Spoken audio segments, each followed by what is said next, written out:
Bienvenidos a una edición más de Al Cierre. La semana pasada se celebró en Nueva York, sede de las Naciones Unidas, la 69ª Asamblea número 69 de esta organización, en la que una vez más pues, los países todos tuvieron oportunidad de hacer sentir su voz, los países miembros, pero que, como suele pasar siempre, pues los temas dominantes los ponen los países grandes, las grandes potencias. Para discutir sobre este tema nos acompaña en nuestro estudio el analista internacional Sergio Araya, que le damos la bienvenida. Gracias, Ricardo, y a las amigas y amigos que tienen la gentileza de ver este programa. Vía telefónica nos acompaña el ex canciller de Costa Rica y ex embajador en Naciones Unidas, don Bernie House. Saludos, don Bernie. Un gran gusto, Ricardo, un abrazo y saludos de mi parte. Y vía Skype desde Chile nos acompaña la analista internacional María Francisca Quiroga, a quien le damos la bienvenida. Hola, un gusto saludarlos, encantada de estar en el programa. Bien, tal vez de inicio vamos a comenzar con una presentación hecha por nuestra producción sobre la presentación del secretario general Ban Ki-moon en ese organismo la semana pasada. Señoras y señores, ha sido un año terrible para los principios consagrados en la Carta de Naciones Unidas. Desde las bombas de cañón a las decapitaciones, desde la inanición deliberada de civiles hasta el asalto de hospitales, centros de acogida en la ONU y los convoyes de ayuda, los derechos humanos y el Estado de Derecho están bajo ataque. Hay un riesgo de conflicto que podría echar por tierra tantísimos progresos, y me refiero al cáncer del extremismo violento, que ha causado estragos en tantas partes del mundo musulmán. Enfrentamos un tipo de terrorismo más letal, un terrorismo ideológico que ha pervertido una de las mayores religiones del mundo, con el acceso a tecnología gracias al cual pequeños grupúsculos pueden causar mucho daño. Han aceptado una visión de pesadilla que divide al mundo entre fieles e infieles, matando tantos civiles inocentes como sea posible, utilizando los métodos más brutales para intimidar a las personas en el seno de sus propias comunidades. Nadie puede apoyar el derecho a la autodefensa de Israel sin tener en cuenta el destino de los miles de víctimas de nuestro pueblo, ignorando el simple hecho de que les recordamos hoy, es que la vida de un palestino es tan valiosa y preciosa como la vida de cualquier otro ser humano. Hay una ocupación que debe terminar ahora. Hay un pueblo al que tenemos que liberar inmediatamente. Ha llegado la hora de la independencia del Estado de Palestina. ISIS debe ser derrotado, pero para hacerlo y dejar que Irán sea un Estado nuclear en ciernes será ganar la batalla y perder la guerra. Durante 50 días, el verano pasado, Hamas disparó miles de cohetes contra Israel, muchos de ellos abastecidos por Irán. Al investigar a Israel y no a Hamas por crímenes de guerra, el Consejo de Derechos Humanos de la ONU ha traicionado su misión de proteger a los inocentes, pero Hamas ha sido aprobado. El Consejo de Derechos Humanos está enviando un mensaje claro a los terroristas en todo el mundo. Utilicen a los civiles como escudo humano. Utilícenlos una y otra vez. Bien, como veíamos era una presentación diversa de distintas opiniones, incluida la de Ban Ki-moon, el secretario general de la ONU, y el presidente Obama, el primer ministro de Israel, así como el de la autoridad palestina, sobre realidades que tienen que ver con cada uno de los países y organizaciones a que representan. Tal vez, María Francisca Quiroga, se caracterizó esta asamblea, hubo dos temas ahí relevantes que tienen que ver con, obviamente, el Estado Islámico, el asunto de Palestina y también la situación de Ucrania. ¿Hay algo distinto con relación a lo que sucede en otras organizaciones, en otras asambleas en las que son las potencias grandes las que ponen la agenda?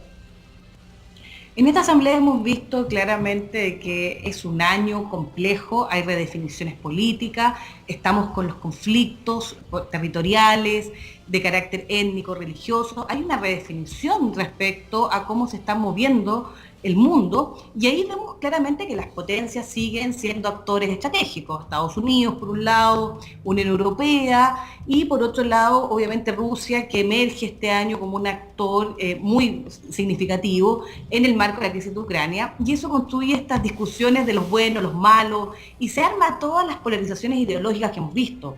Pero esto no es una situación que no tenga condiciones que se han dado previamente. Claro, lo que vemos ahora es la visibilización de estos conflictos, pero que tiene un conjunto de elementos donde la misma Organización de Naciones Unidas se pone en discusión cuál es su capacidad real de mantener la paz, de ser el organismo que sea capaz de tomar decisiones y que sean legítimas en el marco de una organización multilateral. Hay mucha discusión respecto a qué pasa en el siglo XXI y qué pasa con estas instituciones que fueron creadas después de la Segunda Guerra Mundial y que hoy en día están siendo cuestionadas también en las capacidades reales que tienen hoy en día de mantener la paz y generar acuerdos políticos que en un escenario muy cambiante. Don Bernie House, usted que conoce bien desde el interior la organización, ¿funciona, sirve para algo las resoluciones que allí se toman en este contexto? Sí, Ricardo, sí, obviamente sirve. Yo creo que la humanidad en 1945 se enriqueció con la creación de las Naciones Unidas, pero naturalmente que no podemos dejar de lado y olvidar que cuando hay intereses de las grandes potencias y cuando hay la posibilidad de la aplicación del veto, pues todas las buenas intenciones y toda la búsqueda de esa consolidación de la paz y la seguridad a nivel mundial pues quedan muchas veces en cero, y eso es real y es muy lamentable, es muy triste porque decepciona el hecho de que muchos principios y muchas metas que se propone las Naciones Unidas no se logran. Yo pienso que obviamente se requiere una reforma de las Naciones Unidas, pero eso lo sabemos muy bien que no es posible o es sumamente difícil. A veces se dice que una gravísima crisis pudiera conducir a esa reforma, como podría ser, por ejemplo, el aumento de los miembros permanentes del Consejo de Seguridad, la remodelación del veto, en el sentido no de eliminarlo totalmente, pero que se requieran 2 países para que el veto cumpla su función de limitar, de parar una acción, pero esto es obviamente muy, muy difícil. Yo pienso que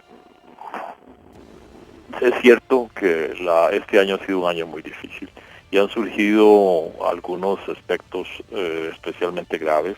Por ejemplo, ese establecimiento del califato islamista en territorios de Irak y Siria, proclamado por ISIS, es muy serio. Eso puede tener consecuencias gravísimas para el futuro de la paz mundial y ojalá que sirva para que las grandes potencias recapaciten, aúnen esfuerzos y busquen realmente la realización de los principios contemplados en la Carta, principalmente la paz y la seguridad internacionales. Pero déjenme terminar aquí nada más con un comentario muy breve en este punto. En el sentido de que paz solo puede haber, y eso lo dijo nuestro presidente la semana pasada en Naciones Unidas, solo puede haber paz en el mundo si se elimina la pobreza. Mientras haya pobreza, no va a haber paz. O sea, en serio, que de alguna manera estamos condenados, tomando en cuenta si eso es cierto, que hay una situación de inequidad en buena parte del mundo, a que no haya paz durante mucho tiempo. Bueno, en realidad el tema de Naciones Unidas siempre ha sido ese contraste entre ese realismo político y ese idealismo con el que inclusive se construyó esta institucionalidad después de un ejemplo duro de lo que es realismo político como fue la Segunda Guerra Mundial. Yo coincido en que generalmente estas asambleas son, digamos, foros donde se analizan temas de coyuntura. Evidentemente en este momento los temas de coyuntura los imponen las potencias, los actores más importantes. Evidentemente el Estado Islámico, por ejemplo, o lo que está ocurriendo entre palestinos e israelíes, para citar 2 ejemplos de actualidad, iban a... El tema de Ucrania también. El tema de Ucrania, iban a ocupar los primeros lugares y las prioridades, sobre todo en los discursos de los jefes de Estado y de gobierno de esos países poderosos.